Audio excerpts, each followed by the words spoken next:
Hi guys, welcome back to my channel. Today we have with us a car from the C segment, and this is a very popular car. It is the Mazda CX-5.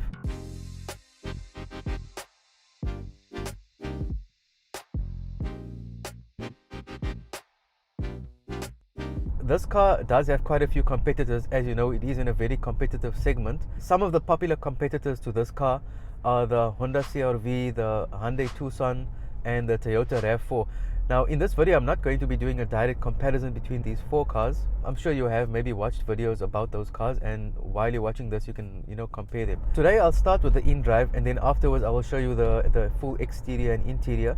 So let's start off with the power figures of this car. It is 140 kilowatts of power and 450 Newton meters of torque. Those numbers are quite decent. So the model that I'm driving, the CX-5 today, is the 2.2 liter. It's a diesel, and it's the Akera, so it's a top of the range with the sports package added onto it.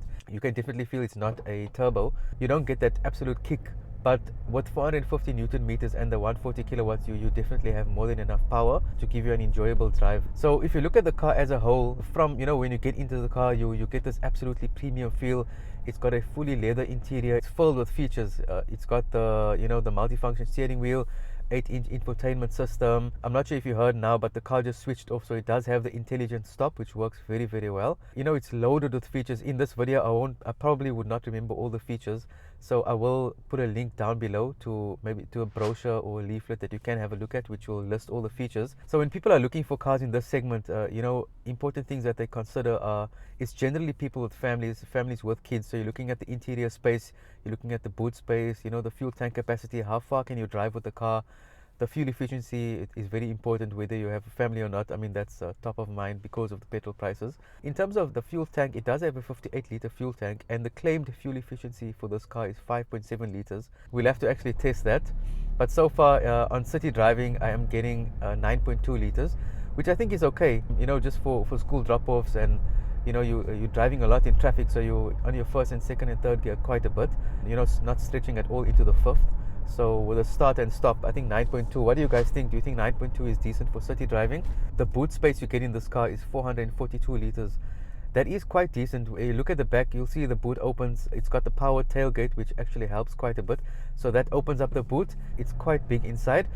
And while we are speaking about the boot, interesting fact about this car is it does not have a 60-40 split in terms of the back seats folding down.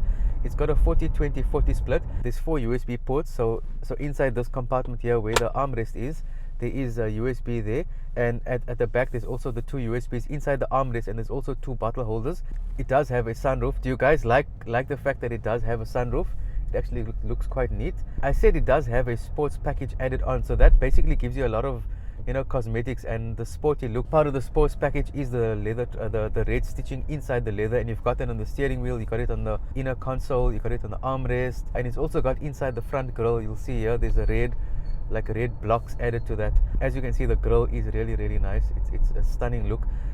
I did mention it's a sports package, so if you look here, we've got the red embedded inside the grille, and it's a very fancy grille in front.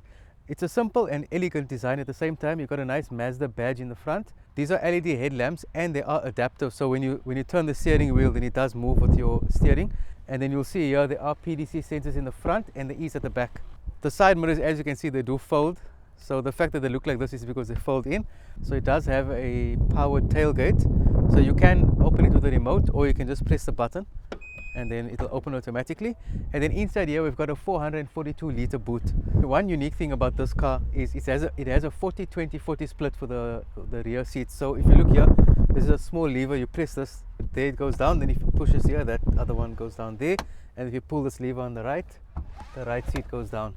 So you can see with all the rear seats down, you have an almost flat load space. So if you want to, you can take a blanket and lay here, use it as a bed. Yeah, very comfortable over here. Just one thing to note, that sunroof, don't keep it open because you might have a surprise from a bird. If you do take this car to work, then in your lunch break you can always use this as a bed. And then as I said, just keep the sunroof closed, and to exit, just do that and you're sorted. Yeah, to close it you can use the remote, or alternatively you can press the button here. Here's the fuel tank here. It's a 58 liter fuel tank, and as you can see, it is a diesel. So in the interior, you do have in the rear seats 2 cup holders here, and then for the USB, you just open here, there's a USB and a charging port. quite neatly situated, so you can actually have your items to charge and close here, and then it's safely in, and you can even put it up, which is really handy. This Mazda CX-5 starts off at 500,000. To be exact, it's 500,500 Rand. That's the entry range. But the model I'm driving today, which is the only diesel in the range, is the 2.2 liter Akera, and that'll cost you 743,000 Rand. You can see there is quite a big difference between the entry level and this one I'm driving. As you go through all the models, there will be additional features in each of them.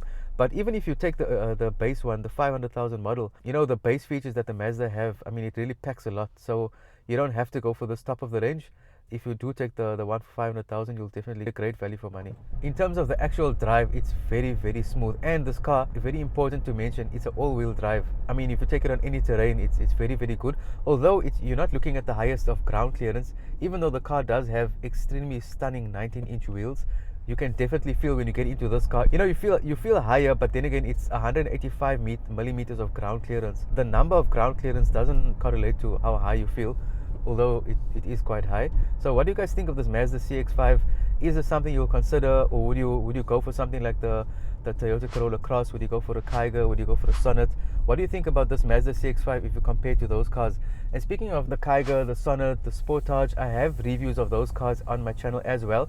So if you'd like to compare the CX-5 to any of those other cars, I will link them in the description below, and also you can find them on my channel, like also the Suzuki Vitara Brezza. So there's a lot of, as you can see, the competition in this C segment, the compact SUV segment, is really big. What I'll do is, at the end of this video, I will link the playlist. So I've got a playlist with all compact SUV cars, and if you can have a look at that playlist, and then you'll be able to see all the cars.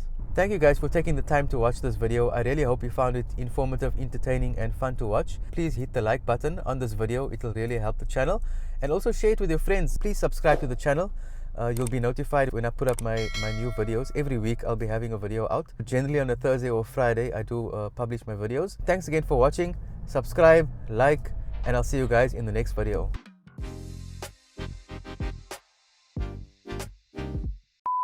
You can see these smartly looking 19-inch LED wheels. Sorry, not LED wheels. There's no lights here. I think these tires are very light, so light in weight, so I keep saying LED.